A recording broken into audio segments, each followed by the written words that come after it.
Back students आज का जो मेरा सेशन है वो डाटा इन स्टैटिस्टिक्स है। आज मेरी डिस्कशन जो होगी डाटा कलेक्शन इन स्टैटिस्टिक्स होगी।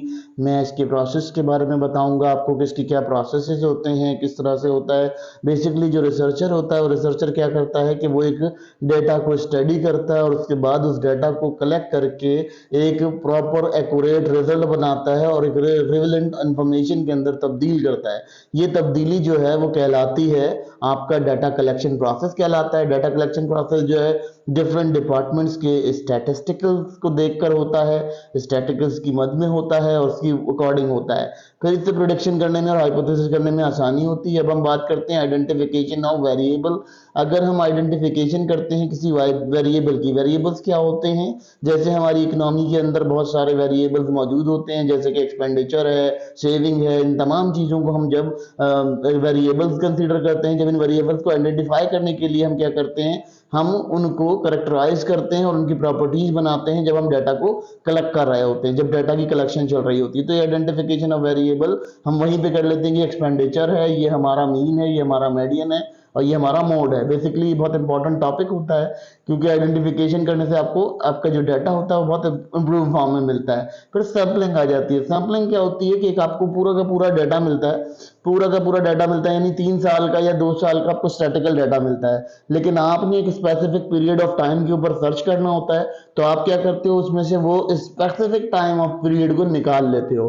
ठीक है, उस टाइम पीरियड को निकालने का नाम आपका सैंपल होता है। क्योंकि देख बोला है, आप जैसे हम नॉर्मली लेबोरेटरीज वगैरह में जाते हैं तो वहां भी यही होता है कि हम हमारा ब्लड, पूरा ब्लड तो नहीं लेता, वो हमारा लिमिटेड ब्लड लेकर उससे एक सैंपल क्रिएट कर देता है। तो सैंपलिंग इसी तरह होती है कि हम डाटा में एक लाजमी फिगर देखते हैं, एक फिगर को मेंटेन करते हैं और उस फिगर को उठाकर उससे एक तरह से सैंपल कर लेते हैं, अलग कर लेते हैं, काट लेते हैं। तो ये एक इंपॉर्टेंट हमारा टॉपिक होता है। फिर उसके बाद डाटा कलेक्शन का मेथड अब शुरू होता है। जब हम सैंपलिंग को देख लेते हैं और हमारे पास आइडेंटिफिकेशन ऑफ वेरिएबल्स हो जाते हैं, फिर हम डाटा कलेक्शन को ऊपर काम करते हैं। डाटा कलेक्शन क्या होती है कि हम चॉइस करते हैं कि किस मेथड से हमने डाटा को कलेक्ट करना है और किस तरह से हम उसको वेरिएबल फॉर्म में लेकर आएंगे, यानी हमारा कौन सा वेरिएबल होगा।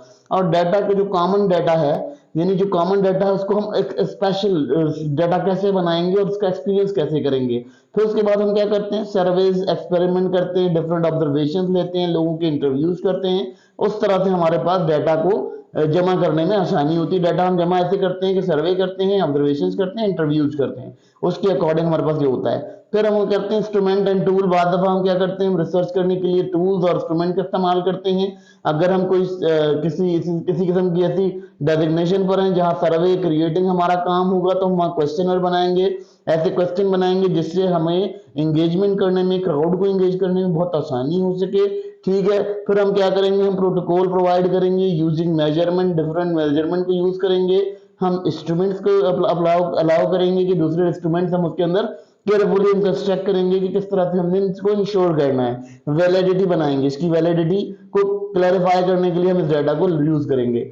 फिर हम आ जाते हैं डाटा रिकॉर्डिंग के ऊपर। डाटा रिकॉर्डिंग क्या होती है, डाटा रिकॉर्डिंग वो सेटअप होता है कि जिसमें हम डाटा को नोटिस करते हैं, किसी किसी जर्नल के अंदर लिखते हैं, किसी जर्नल के अंदर या किसी किसी भी ऐसी जगह पे लिखना जहां हम नोटिस कर सकें, उसको दिखा सकें, वो डाटा रिकॉर्डिंग होती है। बहुत इंपॉर्टेंट प्रोसेस होता है क्योंकि जब आप डाटा रिकॉर्ड करते हो तो ये ऑर्गेनाइज मैनर में आ जाता है, ऑर्गेनाइज मैनर में आकर फिर ये आप किसी को आगे फॉरवर्ड कर सकते हो।